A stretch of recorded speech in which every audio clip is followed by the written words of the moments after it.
buenas tardes. En esta ocasión, en nuestro conversatorio sobre temas nacionales, tenemos sin duda alguno uno de los temas que en la actualidad ha generado mucha discusión, que es la cuestión del racismo, concretamente el racismo en México. En esta tarde nos acompañan la maestra Yasnaya Aguilar, del Colegio Mije, el maestro Alfonso Méndez, de Maker Media Group, y el doctor Federico Navarrete, del Instituto de Investigaciones Históricas de la UNAM. Buenas tardes a todos ustedes. Buenas tardes. Bueno, pues estamos aquí reunidos para un tema que últimamente ha generado, diatribas de todo tipo, y ustedes como historiadores, como lingüistas, como dijéramos un especialista en los medios, me gustaría platicar que fuéramos, como esto es un conversatorio que produce el Instituto de Investigaciones Históricas, de atrás para adelante. Entonces, ¿es México desde hace varios siglos racista? ¿Por qué? ¿Cuál fue el origen? ¿Qué nos podrían decir?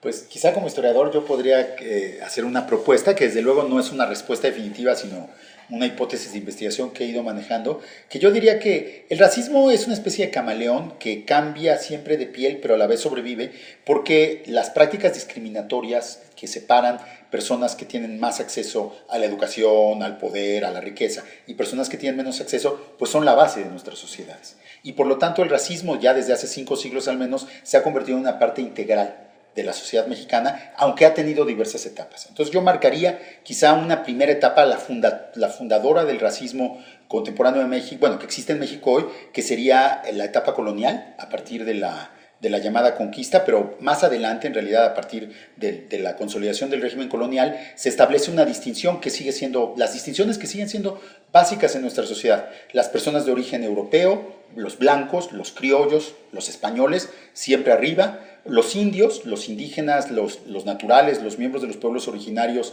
en una posición de subordinación, y las personas de origen africano, los así llamados negros o chinos o muchos apelativos que se les han dado, en una posición de marginación aún más extrema.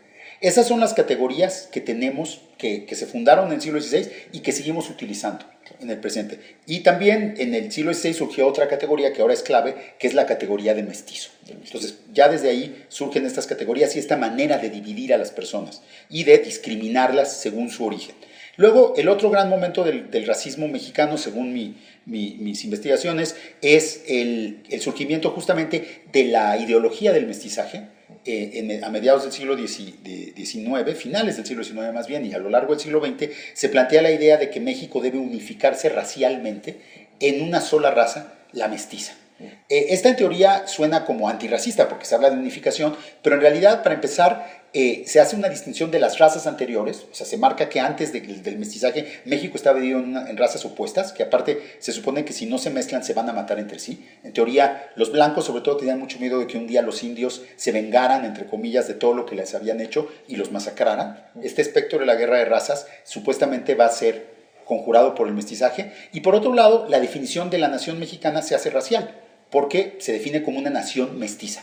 Entonces ya eso implica una definición racial, inclusive racista, de la nación mexicana, porque todos aquellos que no pueden ser miembros de la raza mestiza, pues, léanse los chinos, los judíos, otros inmigrantes que no se pueden asimilar, como se decía en la época, son excluidos. Y la población de origen africano en México es invisibilizada. No se menciona su participación en el mestizaje y se les hace desaparecer de plano del mapa, como si no fueran mexicanos, como si no existieran.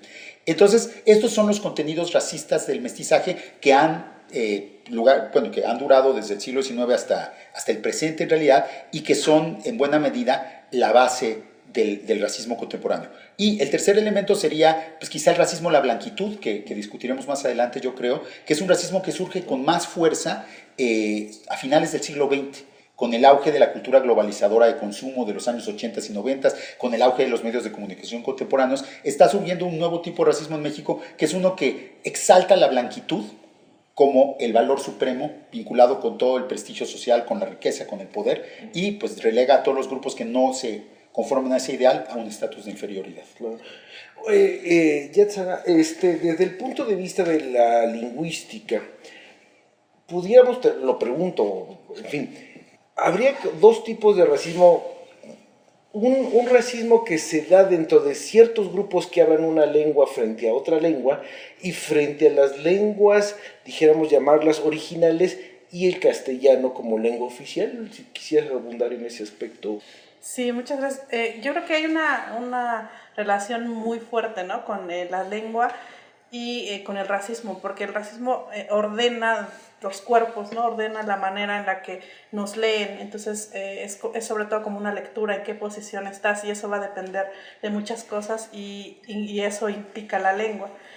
Entonces, dado que durante, sobre todo el siglo XIX, hay una biologización de la categoría de raza, y creo que ha sido algo que, por lo menos en mi experiencia, es muy difícil de explicar. O sea, como no solo combatir la idea de que, de que hay razas mejores que otras, sino de la no existencia de razas como categorías biológicas.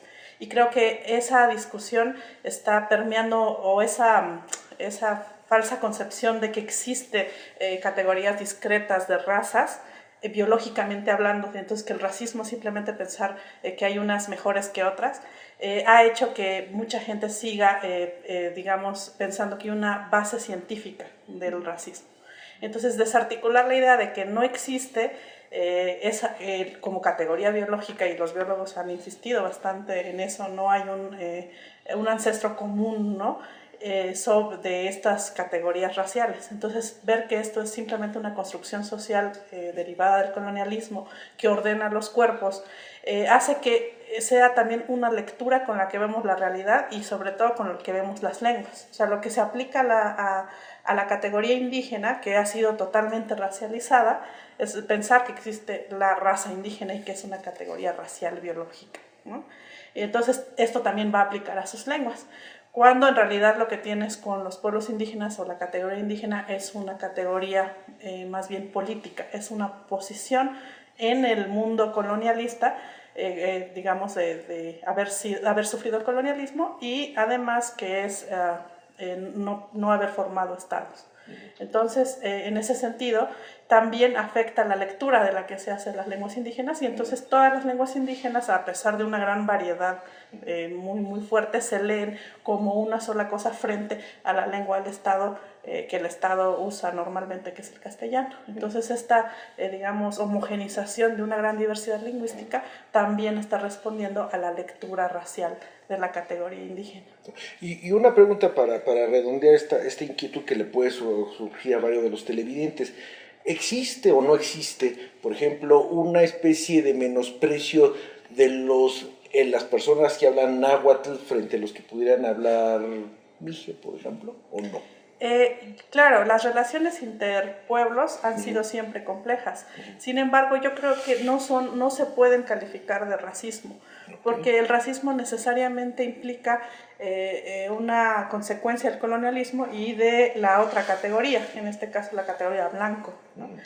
Claro, las relaciones interétnicas son complejas y no siempre son armónicas, ¿no?, como en cualquier lugar. Digamos, otra consecuencia sería aplicar la del buen salvaje, que todos llevamos muy bien, y que no, claro, incluso entre variantes hay percepciones de cuál variante es más prestigiosa que otra, en el caso del mije, ¿no?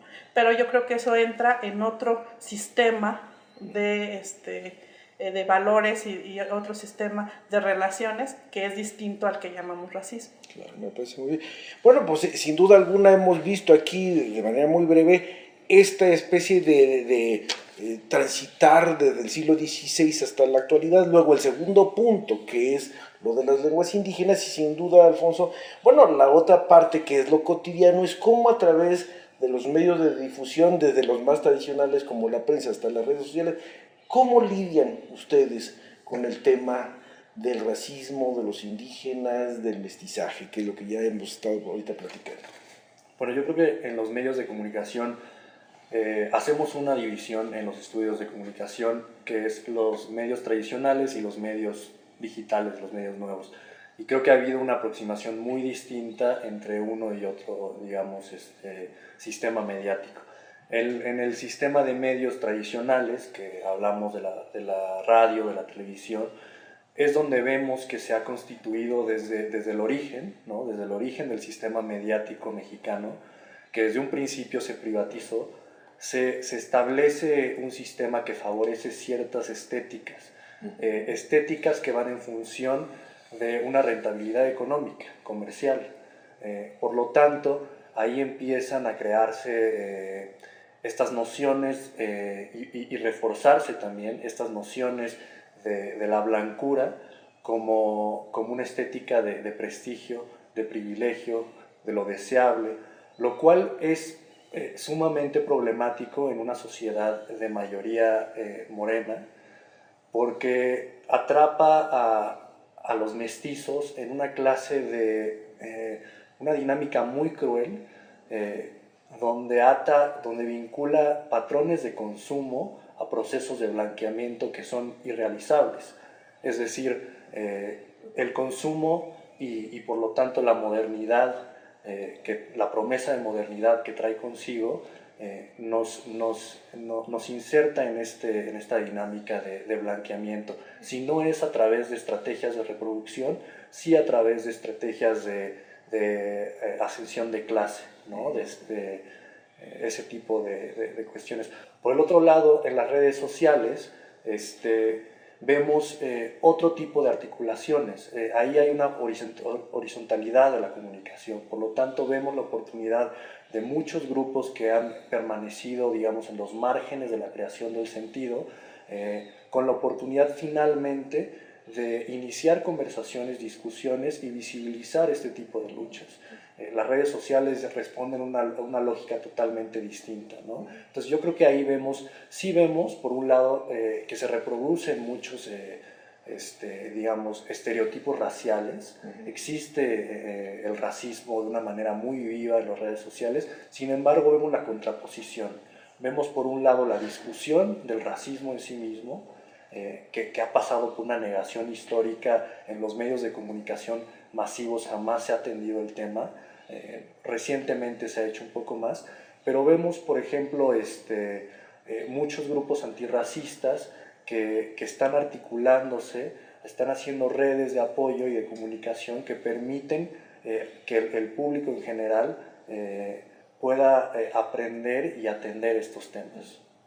Una pregunta antes de irnos ya a los temas más contemporáneos, pero viendo las producciones que se dan en los medios, ¿les cuesta trabajo en un momento dado para cuando alguien quiere producir una película o un documental acerca de un tema del México prehispánico o que involucre a una comunidad indígena, les cuesta trabajo convencer a los patrocinadores, a los directivos de la empresa o no? Pues hasta la fecha no hemos visto grandes producciones comerciales, digamos, para un público que le podríamos llamar de masas, este tipo de producciones, ¿no? Hemos visto en Hollywood que lo intentaron en algún momento, pero en México como tal, por un lado es muy costoso hacer ese tipo de producciones. Reproducir una época como la prehispánica involucra presupuestos que no se manejan tan comúnmente en el cine mexicano, tampoco en la televisión.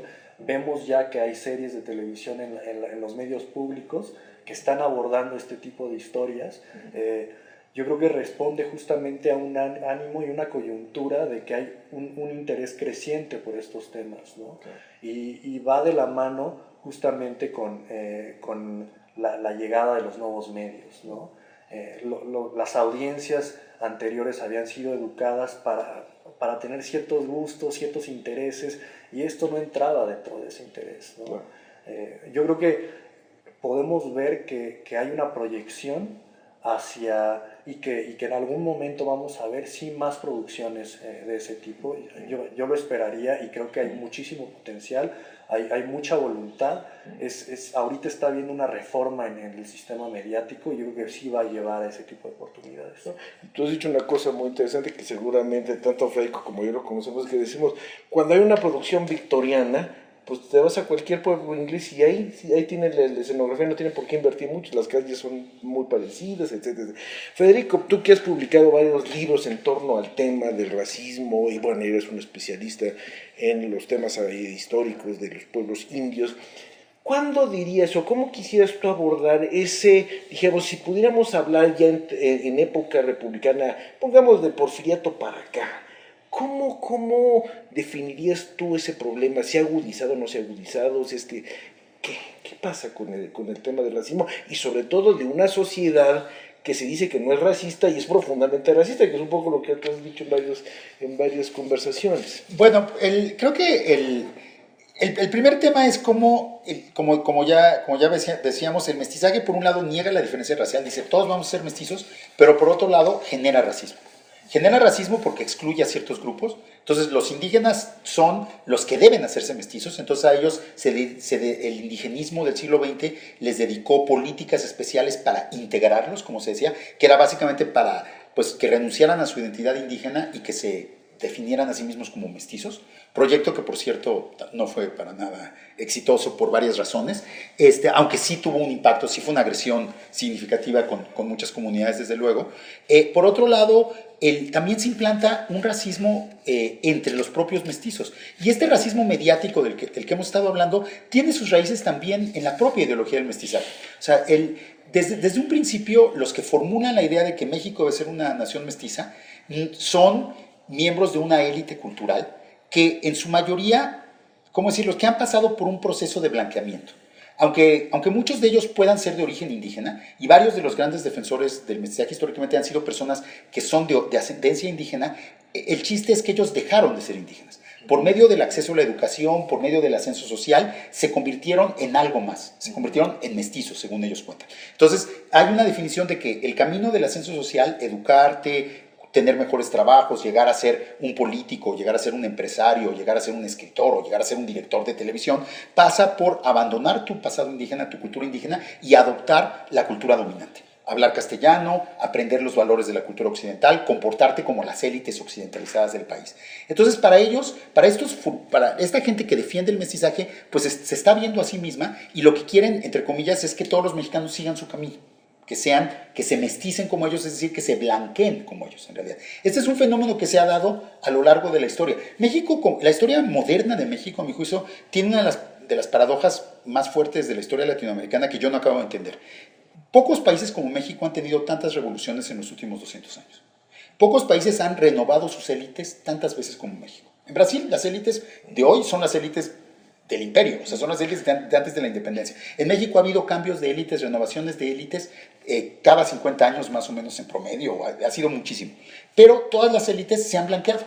O sea, estos grupos, muchos de origen indígena, o sea, el propio Benito Juárez, llegó al poder no porque era indio, sino porque había dejado de ser indio. Y lo mismo se puede decir de Porfirio Díaz, y lo mismo se puede decir de los que salieron de la revolución, de muchos que salieron de la revolución, y a la fecha, ¿no? Entonces, estas élites se han ido blanqueando. Ese es el secreto del mestizaje, que en el fondo es una ideología de blanqueamiento disfrazada de una ideología de mezcla racial. Porque la idea del mestizaje siempre es que los indios se hagan blancos, no que los blancos se hagan indios.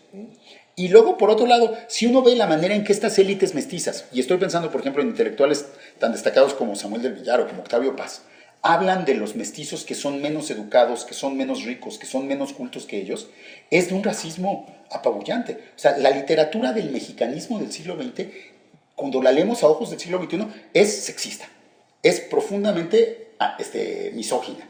Es brutalmente racista y es terriblemente discriminatoria en todos los aspectos posibles. La idea del mestizaje es una idea muy elitista y siempre va a haber unos mestizos mejores que van a ser los que van a definir las cosas y un montón de mestizos que los van a tratar de imitar pero que no van a llegar. Y eso es un poco ese falso ideal que decía Alfonso, ¿no? Como la tele te vende la idea de que consume y te blanquearás, pero a la vez nunca vas a ser realmente tan blanco como la modelo de la tele. Octavio Paz te dice, léeme y te cultivarás, pero en realidad nunca vas a ser tan cosmopolita y tan inteligente como yo y como el grupo Letras Libres, por así decirlo.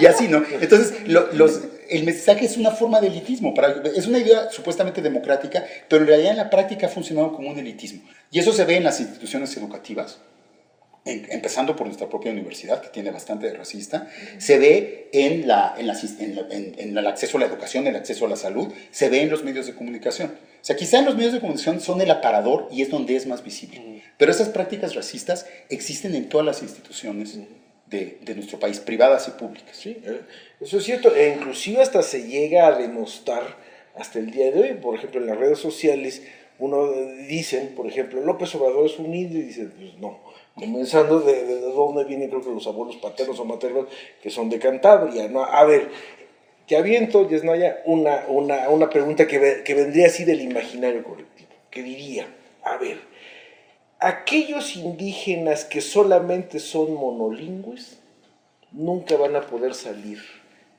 pues dijéramos, de esa condición de segunda o tercera división. ¿Tú qué me dices de eso? Sí, es como el mecanismo, esa idea es la que está atrás de, de este intento, y bastante exitoso en cierta medida, como decía Federico, de integración. Dado que hay una idea muy, digamos, se ha dividido, digamos, como la base racial atrás, la idea de que hay lenguas hegemónicas, lenguas universales, que incluso, por ejemplo, repiten académicos, ¿no? Donde tienes lenguas como el castellano, como el inglés, como lenguas que pueden apelar a lo universal, mientras que las lenguas indígenas son lenguas sumamente locales, que no pueden hacer abstracciones, etcétera, totalmente falso, ¿no? Desde un principio. Y entonces la idea está que si tú eres monolingüe, entonces no vas a poder acceder a eso que es universal. Y lo que permea ahí es otra vez el racismo, porque en realidad en muchos de los contextos de lenguas indígenas hay mucho bilingüismo. Es decir, hay personas que hablan, por ejemplo, Mije Alto del Norte y Mije Alto del Sur, que son lenguas que son más distintas a veces que entre el portugués y el español, y ese bilingüismo no cuenta, o el bilingüismo entre zapoteco y español. Es decir, pareciera que todos los hablantes que no hablan castellano en México son por fuerza monolingües. Y el monolingüismo más fuerte es el monolingüismo del castellano. Pero además esto parece como que es natural, como que hay un poder divino que dotó al castellano de estas características maravillosas, cuando no es así, ¿no? Es decir, con un poco de... ¿Qué diría Pascal de Vox del partido Vox? Exactamente. Es decir, se calcula diversos autores y diversos cálculos que para 1820, más o menos cuando se establece el Estado mexicano, entre el 65 y el 70% de la población de lo que ahora podríamos llamar México hablaba una lengua indígena. ¿Esto qué quiere decir? Que la mayoría era un país hablante de lengua indígena. Ahora es el 6.5%. Entonces, esto que sucedió en el castellano es la lengua del Estado, no es algo dado, sino es algo que forma parte de las políticas integracionistas. Entonces, bien pudo haber sido el náhuatl, que durante mucho tiempo fungió como una lengua franca en gran parte de lo que se conoció como Mesoamérica, y hubiera podido ser una elección bastante pragmática, me parece. Entonces, lo que hay atrás es, por un lado, un discurso nacionalista que está en contra de España, por lo menos oficialmente, ¿no? Como vamos a liberarnos e independizarnos de los españoles, pero casualmente vamos a imponer la lengua de ellos a la mayoría de la población, claro, ¿no? Entonces, esto que está atrás tiene que ver con eso, y tiene que ver también con las expectativas de lo que implica el éxito y lo deseable. Es decir, ¿qué es calidad de vida? Estar en tu comunidad donde tienes todo un sistema de prestigio, de acceso a habla poética, de rituales, de fiestas, es decir, todo un sistema, todo un mundo de vida, y sin necesariamente salir a la ciudad o salir y tener ciertos productos o acceder a ciertos espacios, es necesariamente un aumento de calidad de vida. Si eso es así, y si pasa por ese aspiracionismo, entonces necesitarás el castellano. Ahora, por fortuna, el cerebro humano puede aprender más de una lengua, nada lo impide. Entonces, sería como aspirar a un multilingüismo, que siempre es bueno para todas las personas, pero si uno ve los números, lo que ha estado haciendo el Estado mexicano es fomentar el monolingüismo de una manera terrible. Entonces, la mayoría de los que hablamos lenguas indígenas somos por lo menos bilingües, y la mayoría de la población castellano hablante es monolingüe. Entonces, en un mundo que valora cada vez más el multilingüismo con todas sus ventajas cognitivas, el Estado está llevándolos a otro lado. Entonces, no es algo dado, sino es algo programado desde estas políticas, y que atrás tiene otra vez el racismo.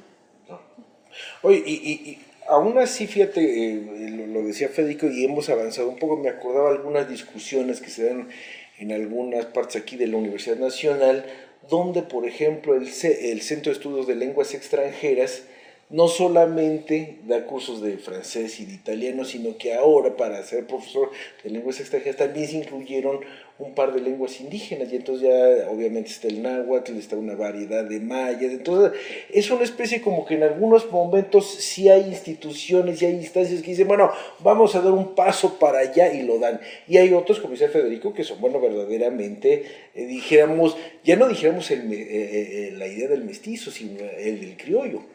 el criollo como tal, ¿no? Inclusive si uno ve, por ejemplo, tú que estás en los medios, ves el suplemento de Excelsior que es Repo de s'il vous plaît. Bueno, pues la primera mitad pues son puros apellidos fundamentalmente extranjeros. Y ves el tipo físico de las gentes que se toman las fotos, de que van a la fiesta de tal y que a la inauguración de Mercedes-Benz, bla, bla, bla. Y entonces empiezas a ver cómo esos tipos físicos, esos apellidos, ¿no? Se van volviendo oscuritos en el medio mientras vas pasando la revista. Y ya cuando llegas al final de la revista, pues ya es el García y el Pérez, y el colegio tal. En fin, Alfonso, ¿qué tema a los medios, como especialista en ello, qué es lo que respecto al racismo, respecto a dijéramos, a los grupos indígenas, te gustaría ver más, dijéramos, más presente?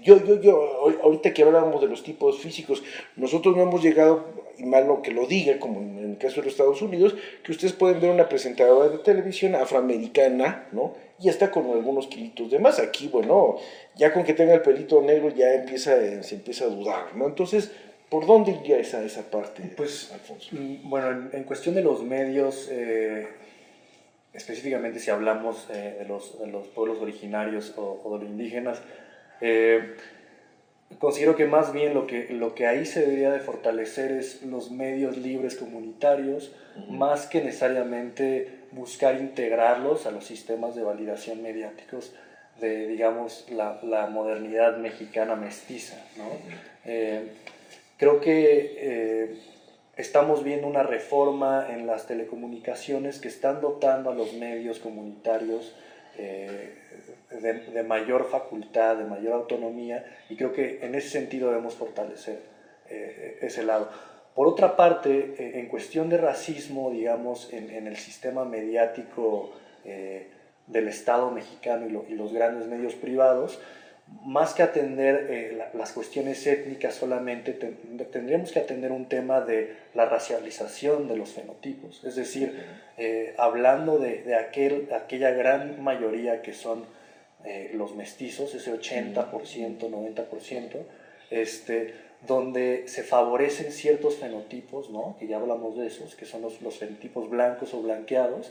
Sin embargo, ¿dónde quedan aquellos mestizos que hablan español, pero que están racializados por el fenotipo, por el color de piel? En ese sentido, yo creo que deberíamos de tener medidas de inclusión y representatividad que deberían de responder más que al tema de la raza como tal, que es muy complicado definirla, a una cuestión quizá de colorismo, ¿no? Y ahí la paleta de colores que ya usa el INEGI, ¿no? Que puede ser muy problemático y controversial por muchas razones, creo que para los medios de comunicación podría ser muy, muy útil, porque a partir de ahí podríamos determinar qué pigmentos deberíamos estar viendo representados en los comerciales, en el cine, ¿no? En la producción televisiva privada y también pública. Creo que puede ser un buen referente por ahí.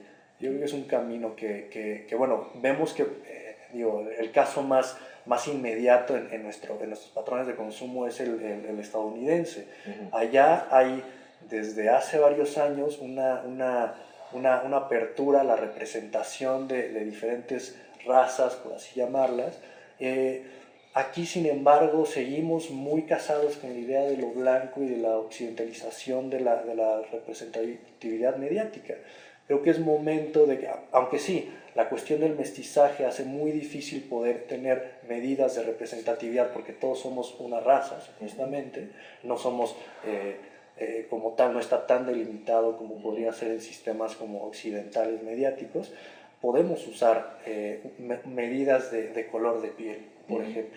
Yo creo que podría ser una medida que a mí me gustaría ver mucho y que yo desde mi trabajo hago, ¿no? De alguna manera, cuando tengo que hacer algún tipo de representación de personas, uso esa paleta de colores y la determino por cuestión de un fenotipo más moreno, ¿no?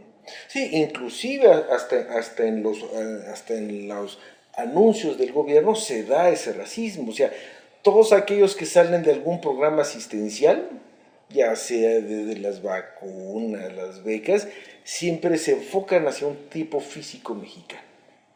El que va a recibir la ayuda siempre es un mestizaje como un vestido, diríamos, como de primera generación, por llamarlo de alguna manera.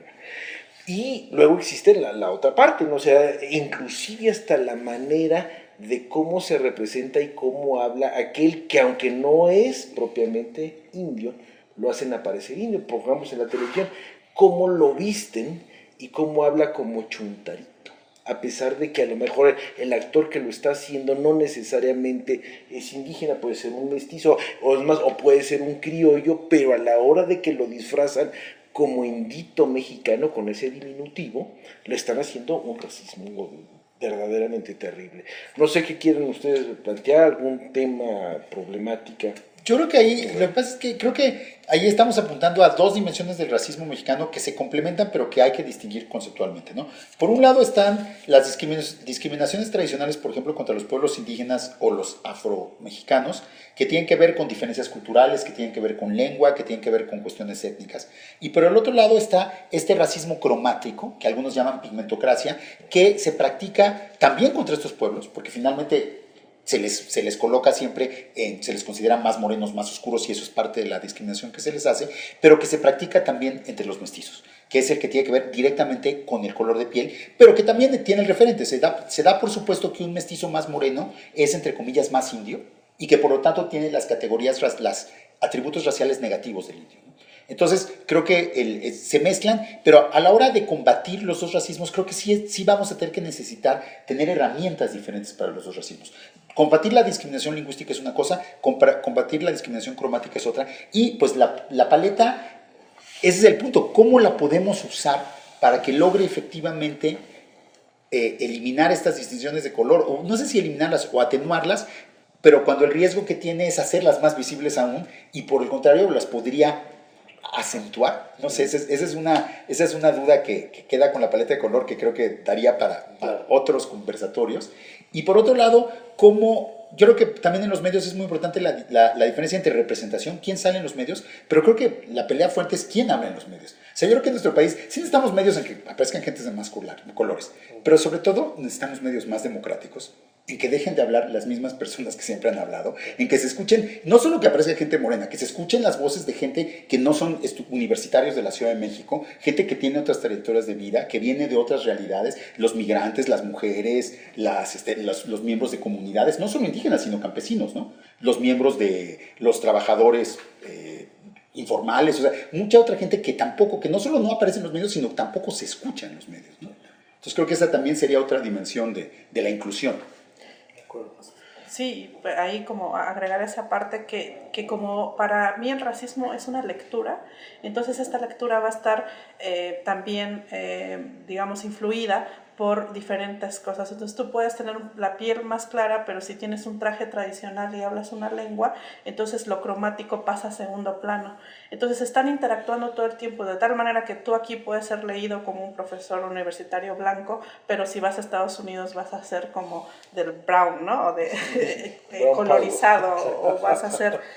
Entonces, sobre todo hay que ver que es una lectura y por lo tanto es todo el tiempo dinámica.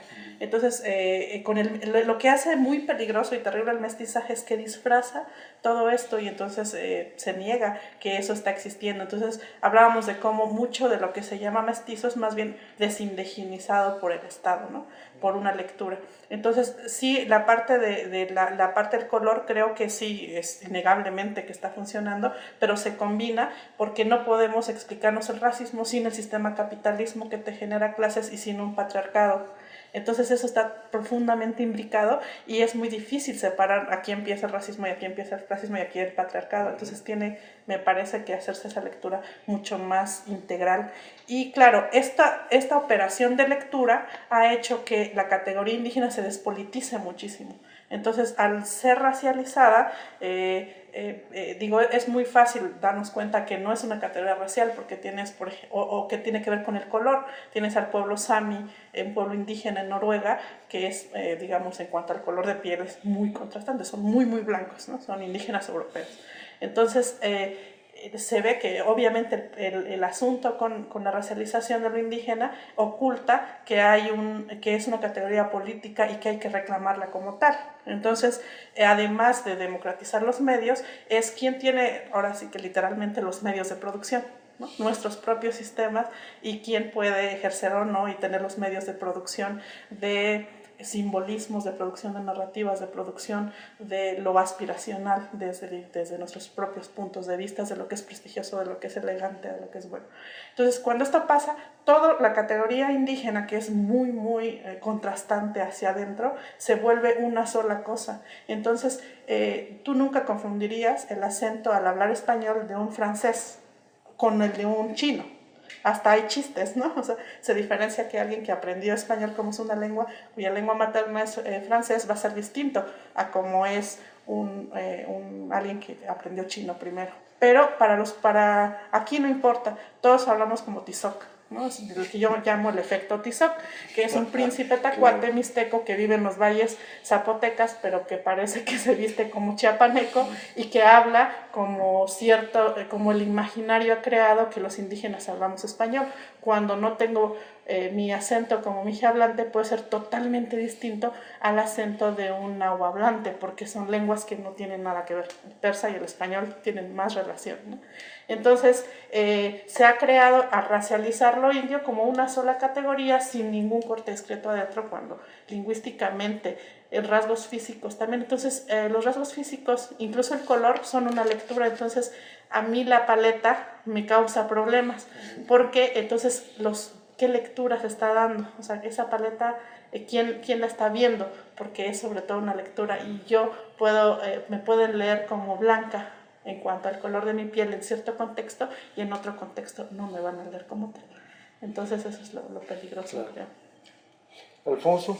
Estoy totalmente de acuerdo con ambas intervenciones. Es verdad, el tema de la representatividad es limitante, y también el tema de la paleta de colores es problemático y limitante, justamente porque siempre es dinámico, ¿no? Cómo se lee uno mismo, cómo te leen, siempre varía.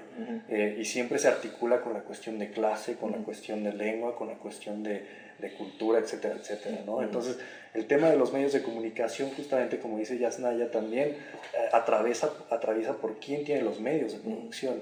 Y quizá si tenemos medios de comunicación donde la representación es blanqueada, es porque los dueños de los medios de comunicación, que no podemos olvidar que son sobre todo privatizados, ¿no? Tenemos un sistema mediático altamente concentrado, privatizado, pues es gente blanca criolla, ¿no? Que son los dueños de estos medios, ¿no? Entonces, es un tema complicadísimo. El racismo justo nunca se puede leer por sí mismo, ¿no? Y un poco regresando al tema de los nuevos medios y los medios digitales, que son espacios de producción de conocimiento horizontal, a diferencia de una academia, por ejemplo, ¿no? Donde, por ejemplo, se ha creado el término, hay nuevos neologismos como clasirracismo, ¿no? Donde el racismo por sí mismo no te dice nada, tiene que estar articulado con el tema de la clase de entrada, ¿no? Entonces, por supuesto, yo como alguien que no solo analiza, sino también produce en los medios de comunicación, pues estoy en una disyuntiva de cómo hacer una lucha desde el interior de estas estructuras, ¿no? No las estoy reformando como tal, pero sí creo que puede ser una herramienta útil considerando las limitantes que tiene, ¿no? Que son claras, como ya lo pusieron muy bien aquí. Perfecto. Bueno, pues Digital, por así es. No, y quedan cosas así, y dijéramos, ahorita sale de esta mesa porque sería otro conversatorio, las implicaciones desde la Constitución. O sea, todo ese andamiaje de las leyes, de qué es ser mexicano, en fin, si hay un mexicano a la manera del liberalismo decimonónico, o hay dos tipos de mexicanos, unos que serían los más occidentales y otros que no lo son, en fin, bueno, pues muchas gracias por tenerlos aquí en el instituto. Buenas tardes Alfonso. Buenas tardes, gracias. Buenas tardes a todos ustedes. Gracias.